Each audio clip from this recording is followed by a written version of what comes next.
Salut à tous. Aujourd'hui, on va étudier les 10 plus grandes leçons des 5 livres les plus populaires sur l'argent. La première règle de la richesse est simple. Si vos dépenses sont supérieures à vos revenus, vous allez avoir des problèmes financiers. Si vous commencez pas à vivre en dessous de vos moyens, vous avez virtuellement aucune chance de faire fortune. Les médias projettent toujours une image décalée de la richesse. Des villas immenses, des voitures de luxe ou des yachts. Mais la vérité, c'est que la grande majorité des riches ont une vie frugale. Si on regarde les milliardaires comme Warren Buffett, Mark Zuckerberg ou Bill Gates, on s'aperçoit qu'ils font attention à ce qu'ils dépensent. Pour commencer, il est important de regarder de plus près ses dépenses et s'efforcer de réduire au maximum tout ce qui n'est pas nécessaire. Les abonnements, tous les vêtements qu'on peut acheter, les boissons alcoolisées en tout genre. Une bonne solution est de noter toutes vos dépenses pendant un mois. Vous vous rendrez vite compte que ces petites dépenses se cumulent et finissent par faire un gros trou sur votre compte en banque.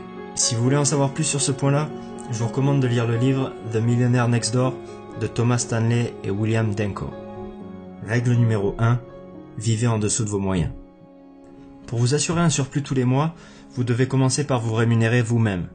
Pas votre proprio, pas votre opérateur téléphonique, mais vous-même. Il faut qu'une partie de votre revenu soit sécurisée avant même que vous commenciez à payer vos dépenses. Le meilleur moyen pour ça est de se payer en premier. Le livre L'homme le plus riche de Babylone de George Clason nous explique que le meilleur moyen d'amasser des fortunes est de suivre une règle simple. Pour 10 pièces que vous gagnez, payez-vous une pièce en premier, puis dépensez le reste.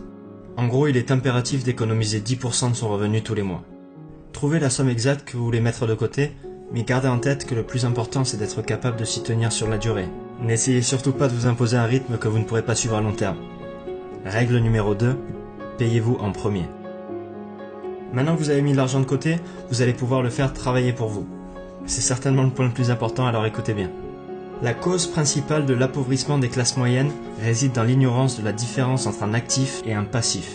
Un actif est toute chose qui produit pour vous un cash flow positif, c'est-à-dire qu'à long terme ça aura mis plus d'argent dans votre porte-monnaie que ça en aura sorti.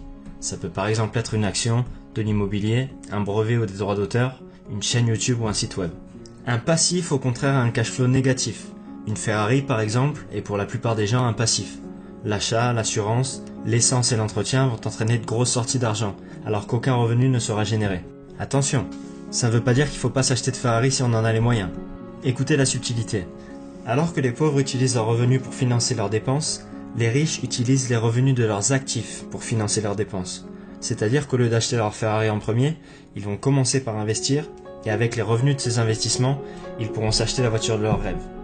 Ça nécessite un peu de sacrifice au début, mais c'est une étape nécessaire pour devenir riche sur le long terme. Je vais prendre un exemple. Vous pouvez par exemple investir dans un garage pour le louer à des particuliers. Imaginons que le garage vous coûte 5 000 € et que vous le louiez 100 € par mois. Au bout de 4 ans, quand vous aurez fini de rembourser votre garage, vous aurez tous les mois un cash flow positif de 100 €. Si vous dépensez ces 100 €, vous êtes toujours propriétaire du garage à la fin de la transaction. Multipliez ces investissements en actifs et vous pourrez vivre une vie confortable sans vous appauvrir. Règle numéro 3. Utilisez votre revenu pour acheter des actifs et financez vos dépenses avec le revenu de ces actifs. Darren Hardy a écrit un livre qui s'appelle L'effet cumulé. C'est pas un livre spécifiquement sur l'argent, mais la magie opère aussi dans ce domaine. L'effet cumulé, c'est l'idée que les petites actions s'accumulent au fil du temps. Imaginez que vous deviez choisir entre recevoir 1 million d'euros aujourd'hui ou 1 centime dont la valeur doublerait tous les jours pendant 31 jours. Vous choisiriez quoi? Ce centime, au bout de 10 jours, vaudrait 5 €. Pas vraiment intéressant, n'est-ce pas? Mais écoutez la suite. En continuant de doubler de valeur tous les jours pendant 31 jours, ce centime vaut désormais plus de 10 millions d'euros. Comme le dit Darren Hardy, l'accomplissement de tout but est l'accumulation progressive ou l'effet cumulé de petits progrès qui s'accumulent dans le temps. Comme je vous le disais plus tôt, commencez à économiser dès maintenant.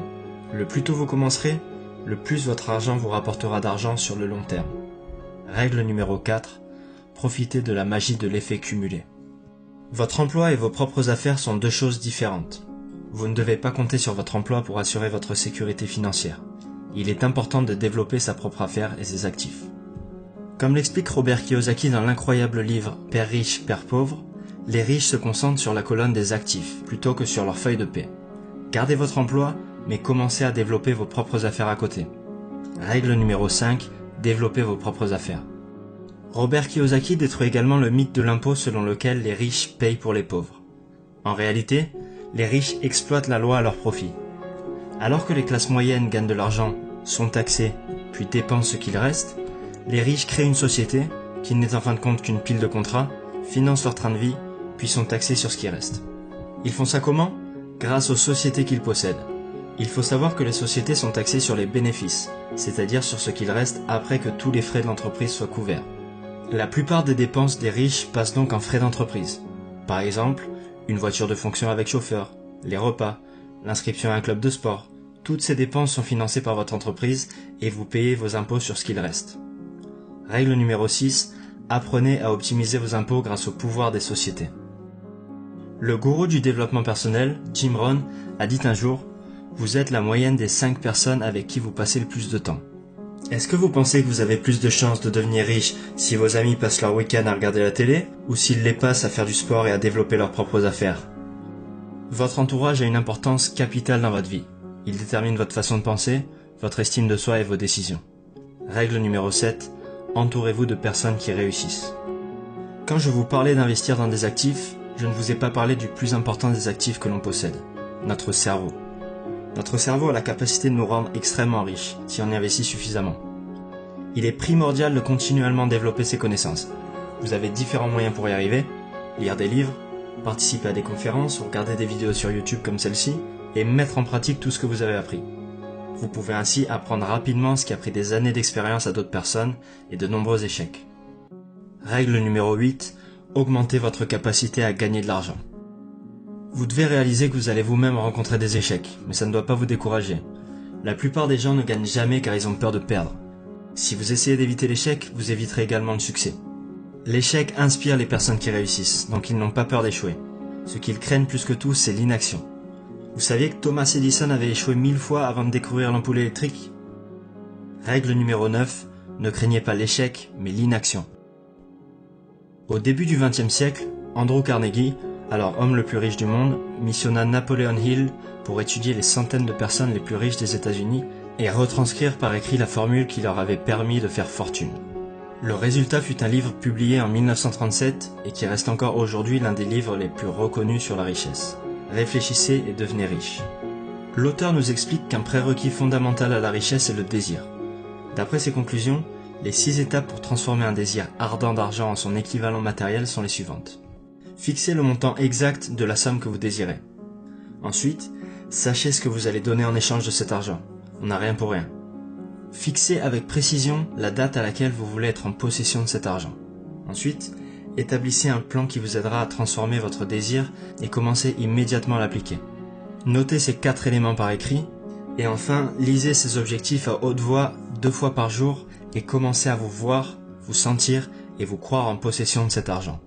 L'idée est que l'esprit a une force si puissante qu'il va essayer par tous les moyens de transformer vos désirs en réalité, à condition que vous y croyiez réellement et que vous acceptiez d'agir.